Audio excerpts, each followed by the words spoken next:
So today we have two topics to talk about. One is kind of a typical topic, capital markets and M&A landscapes in your region. Opportunities, risk, and emerging targets, how it looks like for 2026. And the other topic will be AI, the use of AI in M&A transactions. What do you think about it? Any experience? And maybe before we go as quick as possible into the breakup sessions so we can talk to each other, I did a small summary and I sent it to Brett and he was quite impressed. And he said he will send something too, but I haven't received it yet. But maybe we have problems receiving good letters from the US. I don't know. Let's say it's this way, M&A or the German market, it's quite good, even if we have some economical difficulties. The M&A market is quite high. We saw in 25 more big transactions, which were more strategic transactions. And for 2026, we expect more, especially because of the German spending 600,000 in infrastructure and 600,000 billion in defense. So the key sectors will be technology, AI software, defense, healthcare, medtech, biotech, renewable energies infrastructure, but also distressed M&A transactions will be a lot, especially with automotive suppliers, which will go now for defense sector. And the Mittelstand succession is a big topic. So the mid-sized companies in Germany have a big issue with succession problems. So this is a good opportunity for people. The risk are quite obvious. Is geopolitical uncertainty, valuation gaps, high energy costs in Germany continues to pressure the energy-intensive industries.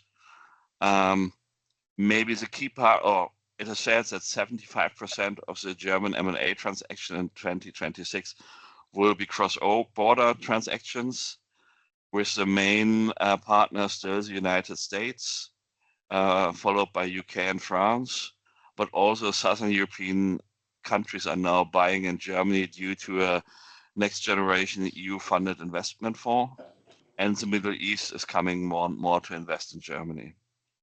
This is something I'm not sure if the German will be here, so you can repeat everything then in the breakout session. I hope this is a topic you will find interesting in the breakout session and find opportunities, maybe have a client who would be interested in German defense, so we can hook up, and this should be a practical thing, not theoretical, because this you can read everywhere, but to engage everyone in more deal flows. Brett, did I miss something, or you want to introduce the German as a US side? I love that we're still your favorite trading partner despite everything. Um, Well, yeah, you have a government which we maybe not agree with the politics, and yours Americans, which we mainly are good friends with. So we do yep, make a we can keep separation making there. we can keep making all kinds of mistakes, and you guys still love us, right? At some point that'll end. You make European Um, country great again, I would say, but this is enough of politics. it's great again already. Exactly. Most likely I'm the only American on this call, so due that it's 2 o'clock in the morning here. So I can speak a little bit more liberally of what's going on in the US market. Um, just to kind of summarize a little bit of, I'm sure what you guys have felt as well too. The US market really pulled back in 23 and 24 in M&A activity. 25 was a pretty big return to normal, which actually turned out to be a good year. 26 is we're expecting to have even more robust year despite lots of political uncertainty and upheaval going on in the market right now. In particular, the U.S. market's showing surprising resilience, which I don't think really everyone fully expected of that with once again kind of the political upheaval and changes rapidly internally and externally going on in our markets. A lot of it's fueled by multiple different things. In particular, private equity. There's currently $2.5 trillion in private equity capital out there. The U.S. accounts for about 1.5 trillion of it right now. That's just raised. On top of that, corporations are at historic high level of just dry powder themselves. And ultimately, the market's being driven by these, well, the top end of consumers, at least state-wise. And that's causing really some compression in some of these large retail environments. M&A activity is forecasted to grow somewhere between 10 to 20% in year over, which is pretty impressive. Just given on like a couple of those factors, as well as the baby boomer generation, and that transfer of wealth that is supposedly happening right now with the baby boomers. Um, we're expected to see that play out over the next 10 years, and it's supposed to be one of the largest wealth transfers in history. What's driving most of the political, or not the political, excuse me, I have slate, most of the transactional activity right now in the US, technology, AI. We are, as you guys know, in a somewhat of a race against China and just slightly ahead right now. So we're spending like crazy in AI. Healthcare, life sciences is the other probably big driver. And then within that, stuff supporting AI. So energy sector, energy transmission, then from there, business services, defense, aerospace, and then we're starting to see maybe a little bit more of some distressed situations, and more distressed assets out there as we start to see more people kind of default on in different areas. So that's starting to see a slight increase in other areas. Risks right now that we're facing, once again, political upheaval, regulatory scrutiny in a lot of the healthcare areas, changes in government policies that are irrational, or unexpected. That's been quite a bit of the risk out there. Labor constraints, employment's at an all-time low, and it's quite difficult to get workers, but it's also at the same time difficult to find the skilled workers, but at the same time, people are laying off quite rapidly. So it's an odd dynamic that we're in right now. And then we're for the year, inbound cross-border activity is strong. In particular, Europe, and in Canada still remain really strong. And yeah, in short, it's actually a pretty good time to be in deal making because we keep going up and up in the States despite what all this uncertainty has caused us. Before we come to the next topic, one advice, please, no politics today. We all have our own opinions, and it's good to talk about it. Brett, me doing it quite often and smile about it. Not everyone is smiling about it. So this discussion about the capital markets is not about politics. It's what we do out of it and how it looks like, what are our opportunities in 2026. And that's the reason why I found it good that the US is still a big market for at least the Germans. The other topic we are happy to discuss with you is AI and the M&A business. So we saw that AI is taking over more and more. If you look at the some figures from PwC, they said that now 21% of the CEOs are expecting to use it more in deals. and in 2024 it was only 16%. The professional side is even relying more and more on it. So it's a target in identification, due diligence. It's used heavily, legal review, valuation, but also post-merger integration. Every benefit comes with risks. So maybe you have experience. I know that Stefan is very active in the IR Global AI group and providing good information here. Maybe you can discuss it. What's your experience? Do you use AI? Does it help you? Or do you think, no, it's some evil thing from hell and please don't use it? Or how does it change your practice? Do you still hire young people, for example? This will be the second topic, maybe to cooperate even to find good solutions for everyone, or is it national thing because the laws are different, but can you use it for due diligence and cross-border deals? So this will be the second topic you can discuss. And I don't know, Tia, Emma, you're ready to split up in the Well, breakout sessions? You real want quick, to, Urs, sorry, Brett. how are you using AI right now? Are you using it within your practice?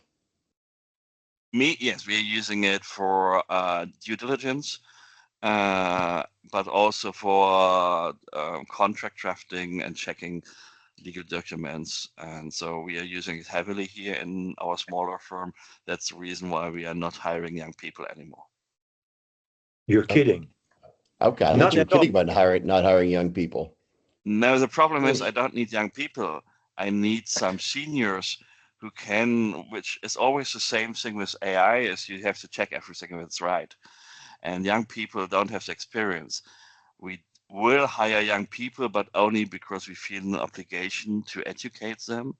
But Yeah. to be honest with you, we don't need them. We need a senior to ask the right questions and to check it. But that's it. AI is like a young first year, second year lawyer, to be honest. The only difference is they are never ill, they don't have holidays, and they are not that expensive.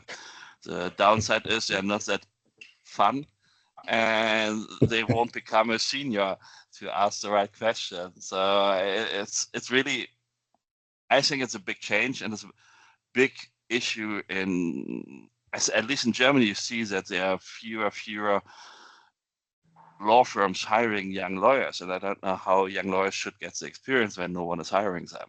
So it's a big issue. That won't decrease your billing time, though.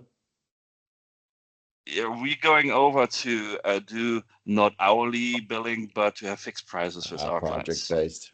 Okay. Yeah, Yeah, project based. a lot of firms still here in the US are still doing hourly billing. So there's been a slower adoption within law firms, a lot for due diligence stateside. That is changing quite rapidly because these independents, like everyone else, are able to catch up with a lot of these larger firms. We're using it a decent amount within our practice as well. It's interesting too of really who's adopted it. If you look at private equity in the US, it's almost 100% adoption rate. Everybody uses it for due diligence, for, like you said, running first year tests along those lines. So our problems we're getting is just constraints. Yeah. So, yeah. Okay.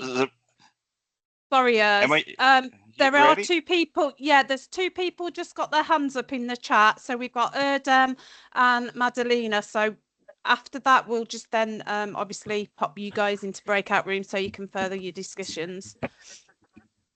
Madalena, do you want to start? Yes, hello, and very happy to see you all here.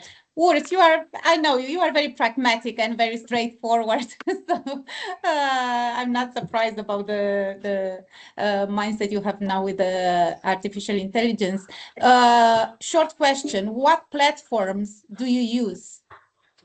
What is it, Harvey? Is it Lumina? What are you using, or is it just one or more altogether? I'm just curious. We have more than one KI, and we have a German program called Libra, which is especially for the German markets, and it's connected to 3 or 4 database, legal databases, which make it for the German market really interesting, but it's also doing the due diligence, and it's a German-based cloud, which is quite important for our profession.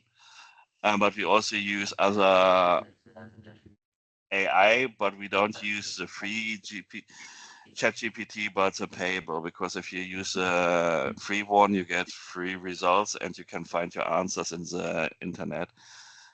So you have to be really careful. I'm not sure if at least in the general terms, they promise you that they have a European-based cloud and that your data is safe. So you should save this when you do the contract. So if something happens, at least you can try to claim damage. But we have a special German one, which is closed.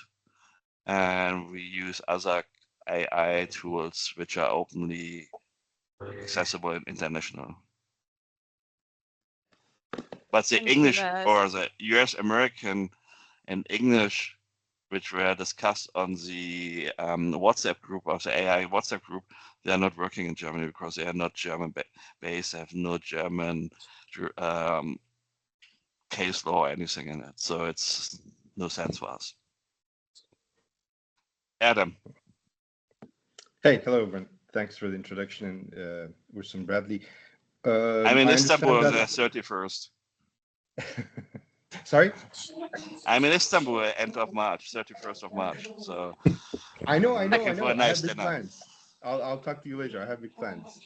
Yeah. Now I understand that for the billing part, it's switching more to a product instead of a service understanding nowadays. What we do. So yes, the billing is changing from hourly to fixed fees. But about hiring juniors, I actually don't agree, because tomorrow we're going to need somebody to replace us if we want our firms to continue after us. So our approach is a bit different there.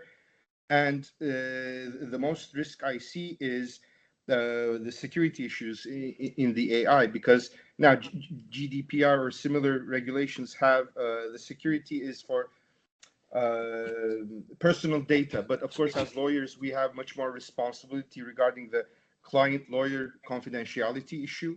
So I was wondering if you actually adapt using AI to your contracts, to the agreements you sign with your clients from the start. Do you get your approval to use? I'm not meaning regarding the billing part, but just because of the security part, are you asking for your clients to approve you uploading personal or company details to cloud-based AI solutions? Yes, we have a data protection declaration, which every client has to sign, and we put a certain thing in it that we are using AI and closed clouds. So this is something we did, and we inform the clients. And with billing, which is quite interesting, we asked the AI in the beginning, how many hours should we bill for your answer? Because, come on, I'm a lawyer. Okay. I want to earn money. So the funny thing is, they always tripled the time I would have estimated. So if I would bill my hours by AI, I would be quite rich and wouldn't be standing here, but being retired at the surf beach. So this is something really, really interesting. But I know Emma and Tia is now pushing to get in the breakout sessions. I have to apologize. I will leave you because I have a court hearing in 5 minutes. So I wish you an interesting discussion about the capital markets or AI. Both are interesting topics. Thank you so Brad? much. And John Brad, has thank his hand you. up. Do we want to go? Do you want to go John first, or do you want to hop into groups? Is it a quick question, or is it Yeah. directed at us? Yeah. Okay. It is a quick question. I would be interested in the way you draft a kind of limitation of liability clause regarding the use of AI.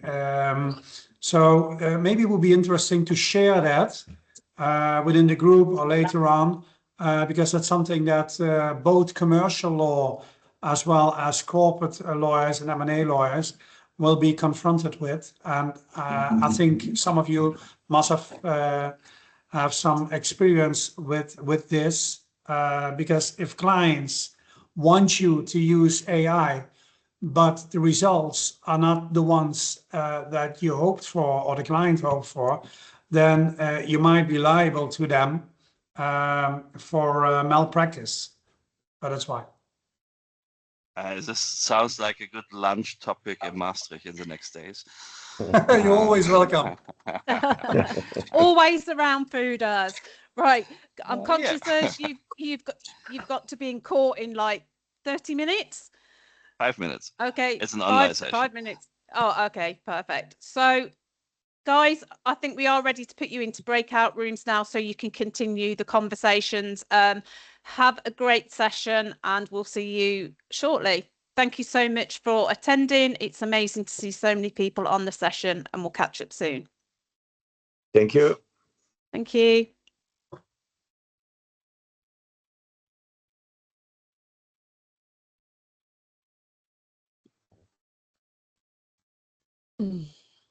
It's going to just take a couple of seconds for you all to go into the rooms, but you will all disappear.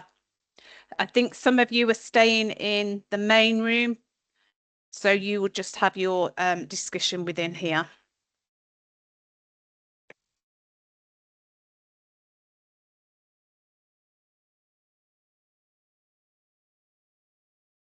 Okay.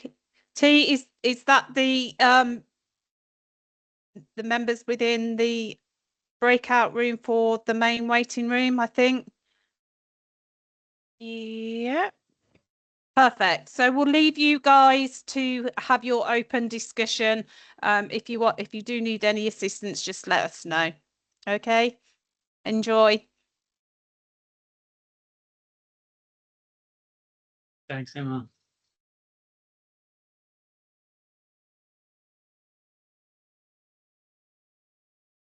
Hi, all. You've got Clinton here. I guess maybe I'll kick off, unless anyone else wants to go ahead and maybe have a brief discussion around what the M&A markets are doing in their jurisdictions. But if there's no objections, I might have a quick summary of where we're at in Hong Kong and Greater China. From our perspective, 2026 is looking a lot better than 2025. Around our jurisdiction, we had a reasonably dire early 2025 where transactions were quite low, but that seems to have dramatically picked up probably Q3, but definitely by Q4 last year. And then moving into this year, we were again seeing a pickup of M&A and private equity transactions. Mainly what I'm focused on and what we're seeing across our practice is to do with AI and semiconductors, medtech, biotech, and specifically data centers, sort of the hot areas, and whether that's a consolidation of market players or whether that's just expansion to package up businesses for IPO exits, because the IPO market around Asia is heating up again. But that's what we're seeing around sort of Hong Kong and Greater China area. I don't know if anyone else wants to share their relevant jurisdictions and what the M&A market's doing there.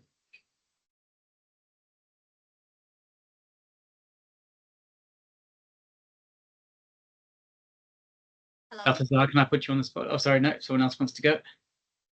Hello, everyone. This is Joey, and I'm in China.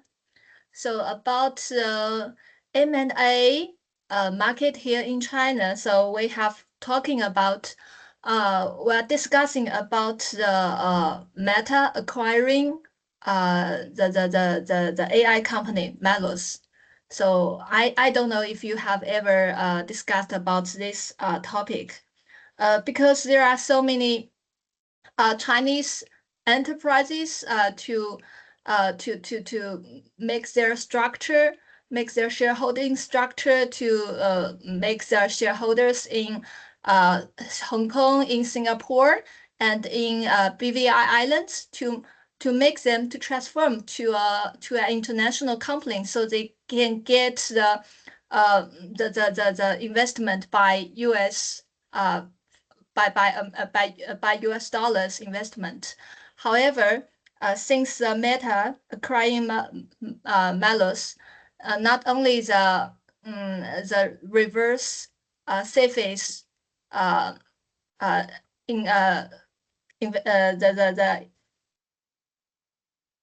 sorry, but also the Chinese authority also has initiated the investigation against this acquiring deal because they consider that even the shareholding structure is not in China, they are BVI islands or they are Singaporean companies, legally speaking, but the source of the AI technology is in China, here in Beijing. So they think that they have no export permit. That makes the whole structure invalid. So now Chinese companies don't know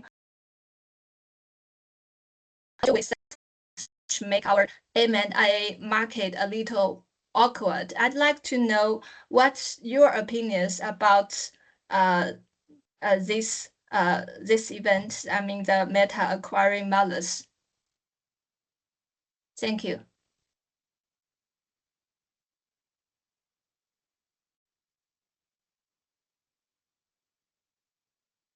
If no one else wants to take that, I guess, Joey, from my perspective, sitting in Hong Kong, where most of the structuring around the foreign investment is done, or not around it, but parallel to it is done.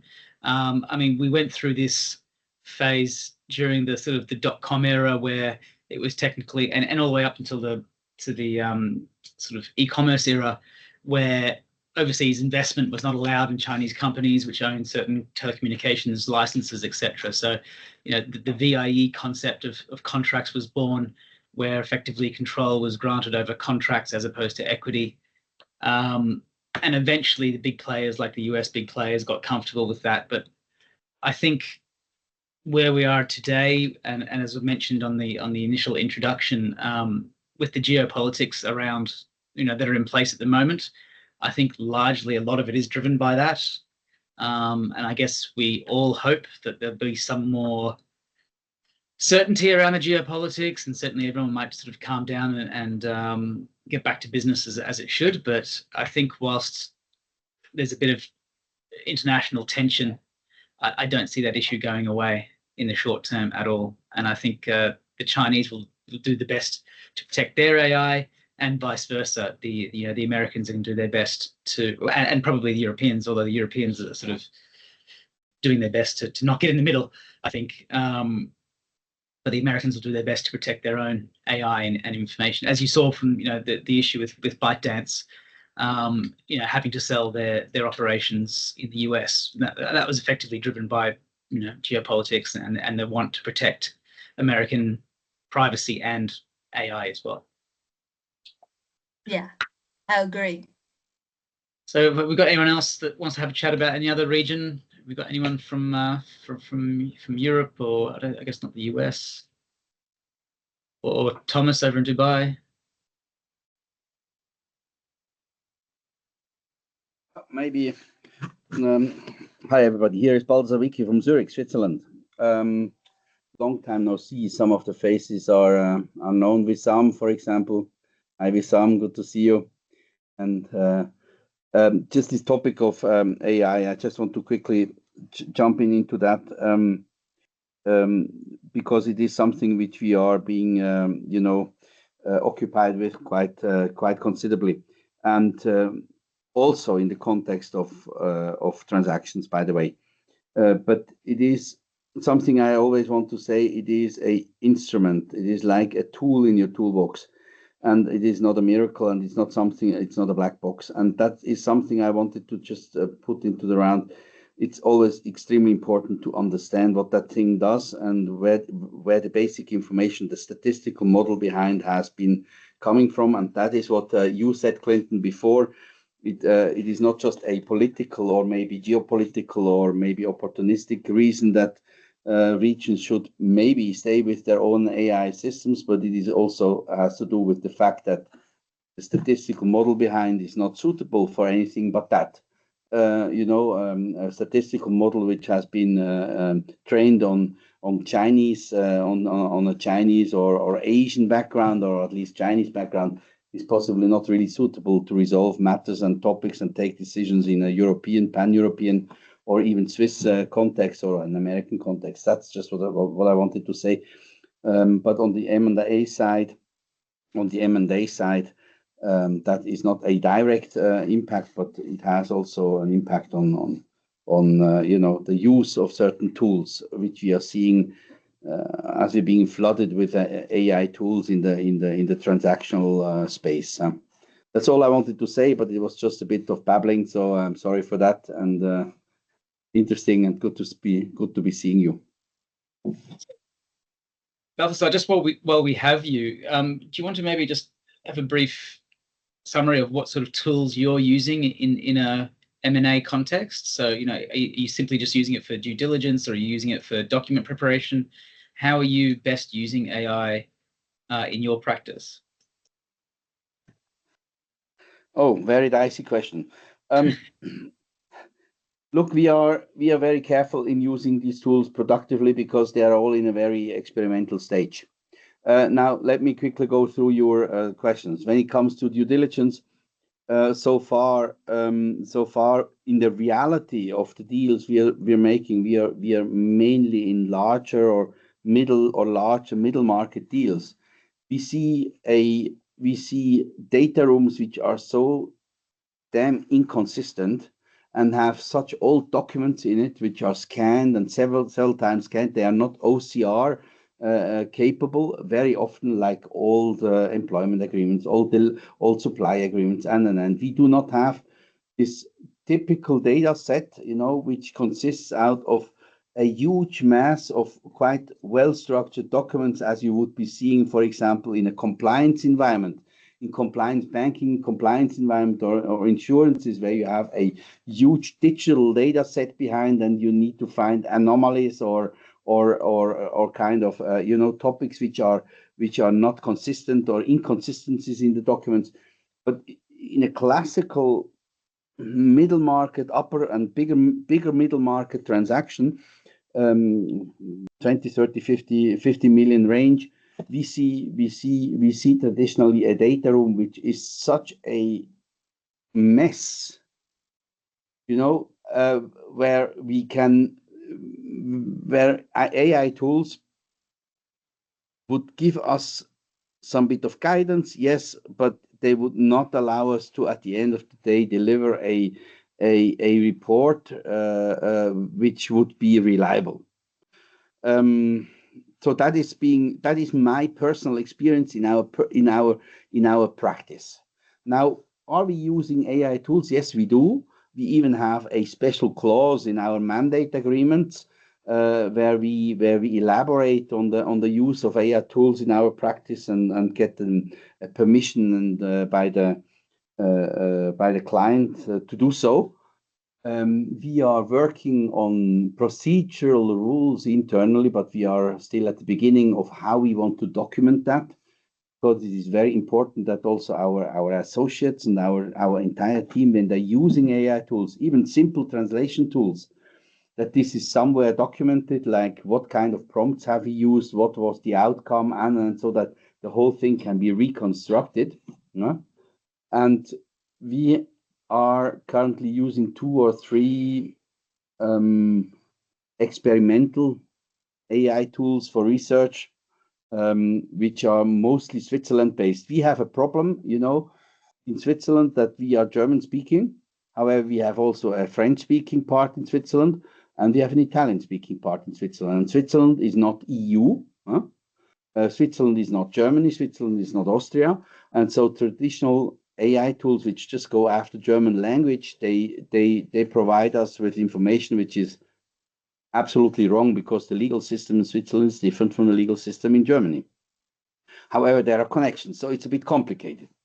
And so that is the situation we are using. We do not have kind of appointed one single system which we are using. We have one partner who is an AI specialist and our IT law partners. We do a lot of contractual work around AI investments also. But and we have experimental accounts and use them experimentally. But that's it. I would not say that we have anything which we use on a day-to-day basis in a productive manner. Does this answer your question, Clinton, a little bit, or clarify? Yeah, Renato, to some degree? Certainly. Clinton, Harry from H&H, which is a Scotland and Northern Ireland based M&A practice. So probably coming from a slightly different angle from what feels like a slightly more legal perspective, in particular, just picking up on the AI side of things. Probably our workflow leads to different outcomes by way of how we would use AI, and we've been very how we're looking at it. Certainly, the points around disclaimer and terms and conditions and usage are pertinent to everybody. I think from our perspective, what we've found is a logical process that we have a sales side mandate, say for example, on that sales side mandate, we'll have a fair bit of work goes into preparation of selling collateral. So an IM document would be created. Our focus is more closely towards areas where, for example, within our own horizon, having our own chat GPT on a paid for platform, and then using that generative AI to assist with the section that covers marketing the competitor set, so that you can get an understanding of how these things would work. So very sort of external market view type AI information is very helpful for that, but it's not relied upon solely. Obviously, it all gets reviewed, but it can be used in conjunction with the client to say this is what's coming out, so that fit your expectations. The other area that we're starting to see is in the generation of that collateral itself. So I think PowerPoint have made a collaboration with Claude, which I think is a AI generative tool to create content in a style and format. So there's things like that that we're seeing, which will probably also impact workflows, so that it will be coming in. It very much plays to what Urs was saying at the start of the call in terms of how that might be used as a first start. It won't necessarily replace, but it could well take away some of the grind. And actually, funnily enough, we've done one recent IM for a business that's in the third-party logistics side, which has a very good website and there's a very defined market that it covers. And we think it might be quite an interesting test to say, what has the team produced as a document? And then just internally, for our own sake, run that test by letting AI see what it produces by feeding it in context of the market, company website, and what does that produce. So for us, it's more about presentational documents and how that might be able to be used rather than execution of transactions, if that makes sense. Yeah, makes complete sense. Anyone else? Wisdom, do you want to have any input, or John? Sorry to put you on the spot. No, you did. You did. Thank you for that. So, how are you? How is everyone? Nice to see you all. Long time. So, actually, I have no inputs on AI. I don't use it much myself. Is there a specific reason for Only, that? Do you well, sort of have only a version to it, or you? I'm old school. I rely on what's here, a lot of it. I know what I want, and if I know what I want, I know how to get it. I only use it mostly for, the standard translation, because we're always asked to. We use Arabic, so we have to send documents in English or French to clients, so we end up using translate tools and stuff like that. But other than that, we work in the world of finance and modeling, so we build our own models.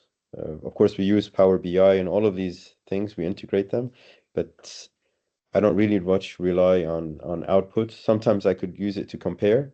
If I wanted to do something, uh, put this advice together, I might one or twice have done like a quick query and found that, okay, it's not saying something I don't already know or haven't.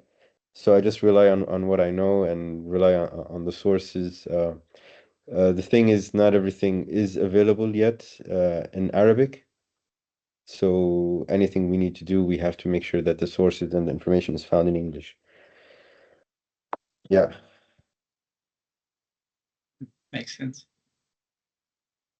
Yeah. Does anyone else want to share what they use their tools for? Or, I mean, from my perspective, I think from what my work, probably similar experience to Balthasar when it comes to actually using it for due diligence. It's good in theory, but data rooms are not perfect data sets, so it's, you do get random results. What we're finding it is helpful for, and it's not necessarily error-free, but things such as preparing document lists, so you can throw in a term sheet or a transaction document. Say, look, can you please produce a first draft list of ancillary documents that we'll need for this M&A transactions, like board resolutions and director appointments, all these sorts of things.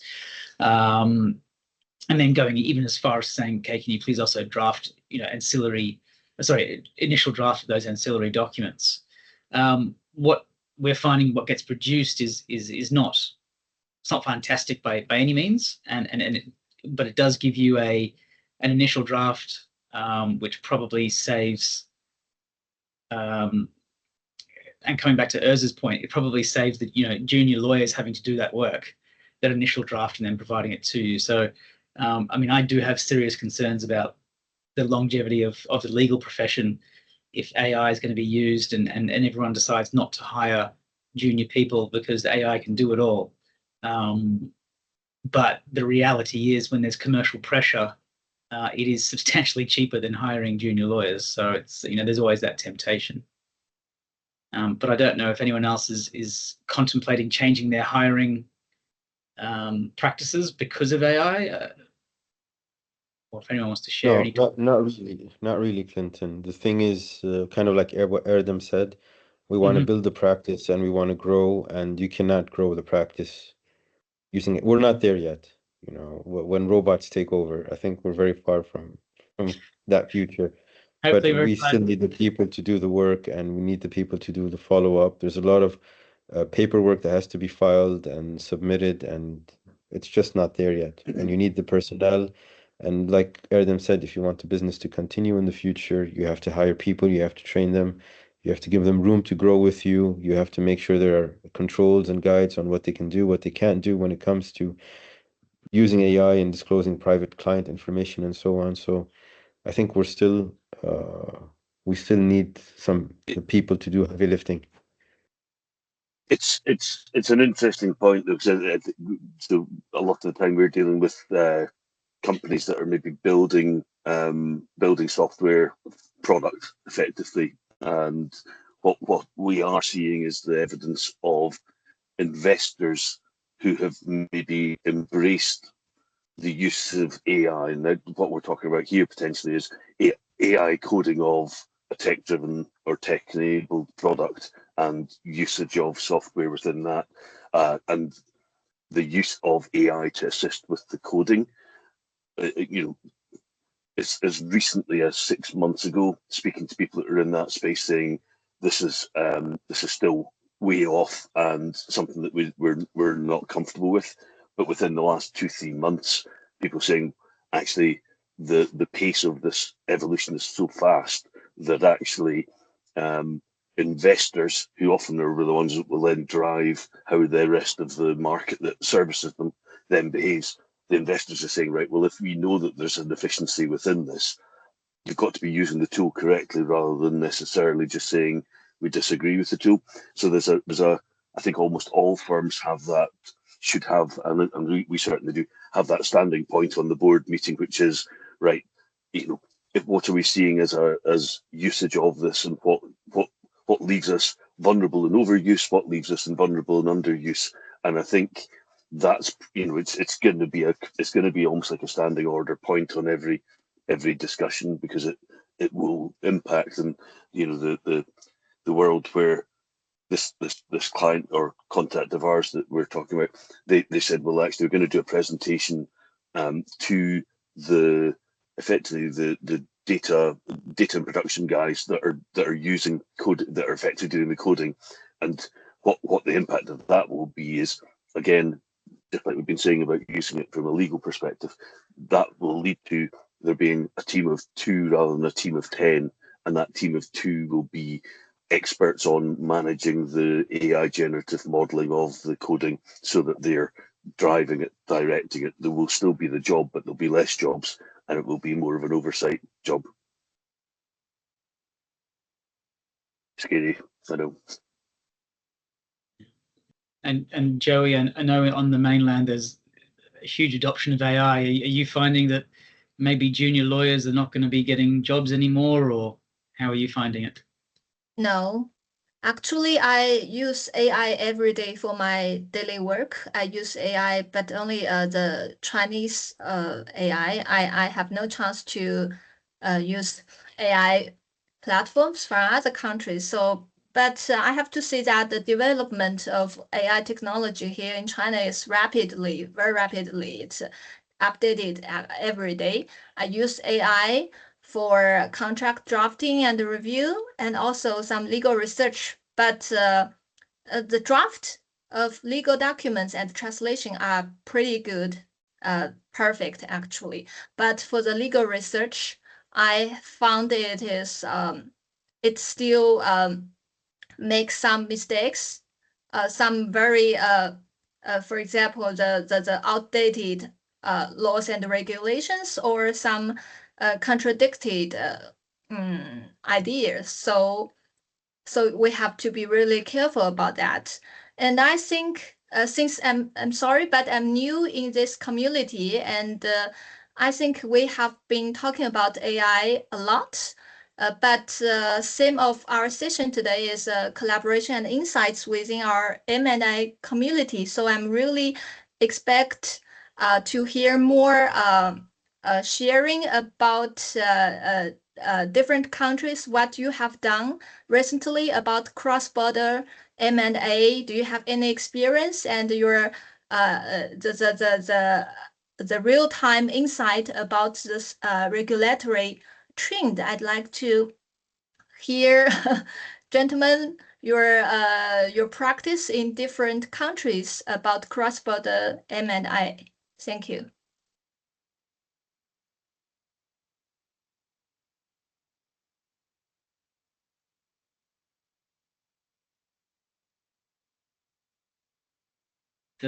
Joey.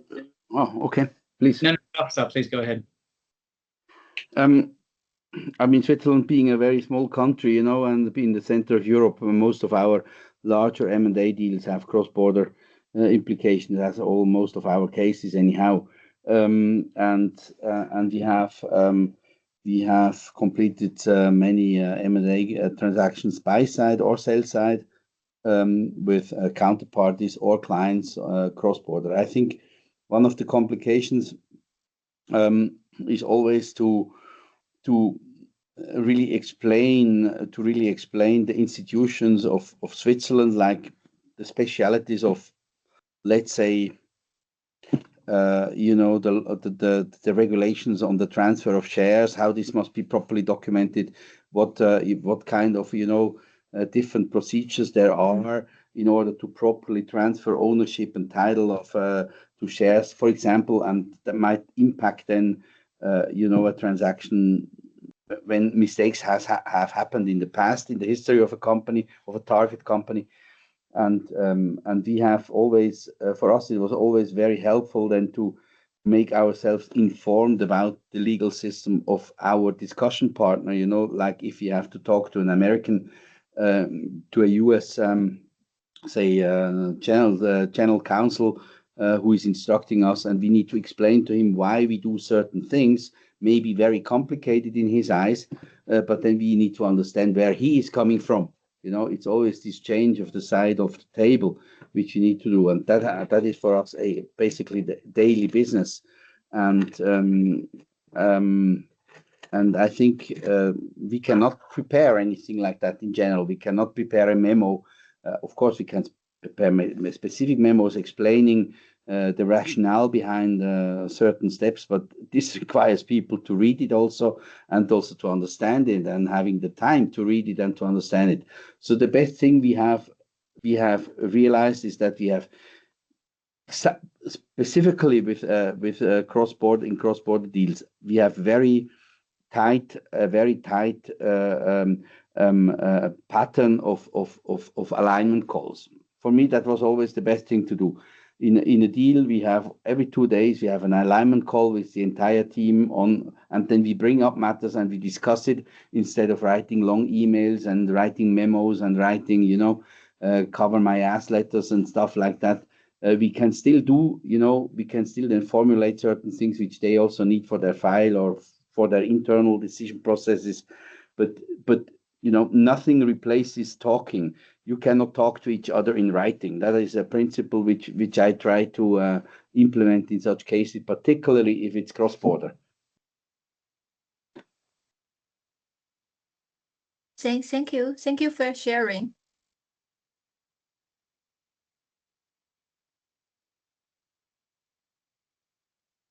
Because Joy, you cannot assume that if I speak of shares, for example, that my counterpart in the US understands the same thing under this term.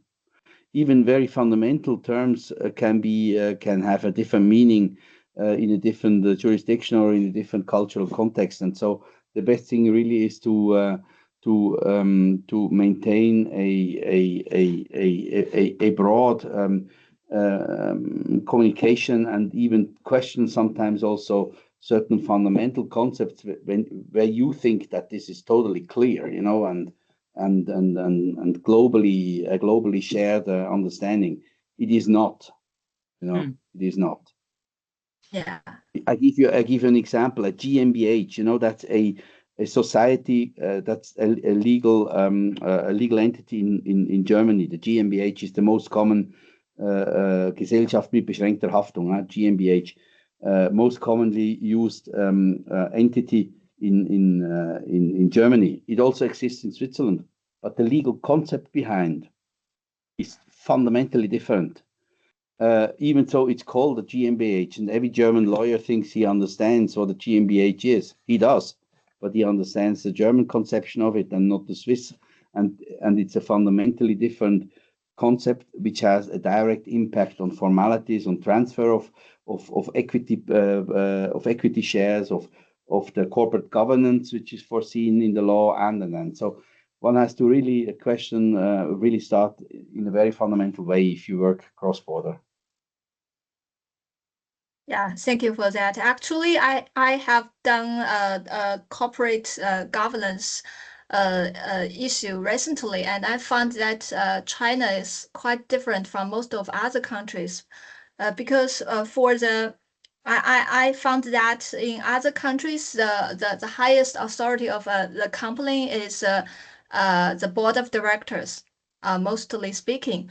But now the China has published the foreign investment law in 2020, which makes foreign invested companies here in China exactly the same way applicable to the same corporate law here in China, and which requires that the highest authority is shareholders meeting, and that makes most of my clients, foreign invested companies here in China, many obstacles, because directors here in China can no longer have their power, but the shareholder is a final decision maker.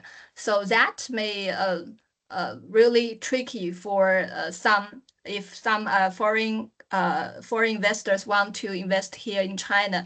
That's one issue that they have to take into consideration. I have to leave, unfortunately. All the best to you, all of you, and see you again. Huh? Yeah, thank you very much for organizing that. See you later. See you Andema. soon. Thank So you. do Bye-bye. I. Sorry. Thank Thank you, you. everyone. Bye. Have a nice day. I'm just moving everyone back If you into suggest the main room something, now. give me the source. Hello, everybody. Hope you had Okay, Willow. good breakout sessions there. Sorry to cut it short. Some of the discussions that you were still having, I could see, were pretty active. Most importantly, do follow up with those conversations that you've had today. You can access members' profiles, as you know, on the website, and we will also send out. Okay, I've got an echo, so I do apologise. I'm going to send out a attendee list, so it will have everybody's contacts on there as well. Obviously, we'll send the photo out. Thank you so much to us and Brad for hosting the session. Thank you all for attending. A fantastic turnout again for today's session, and we look forward to connecting with you all soon. Enjoy the rest of the days. Brad, hopefully you're going to go back to bed and you can start your day later, and thank you to everybody that's obviously had early starts as well. Thanks, Thank you. everyone. Right. Have a good day. See you Thank soon, you. guys. Bye. Bye. Bye. Bye. Yeah. Take care. Bye. Bye-bye, Thanks, everyone. everyone. Have a good day. Bye bye. Bye.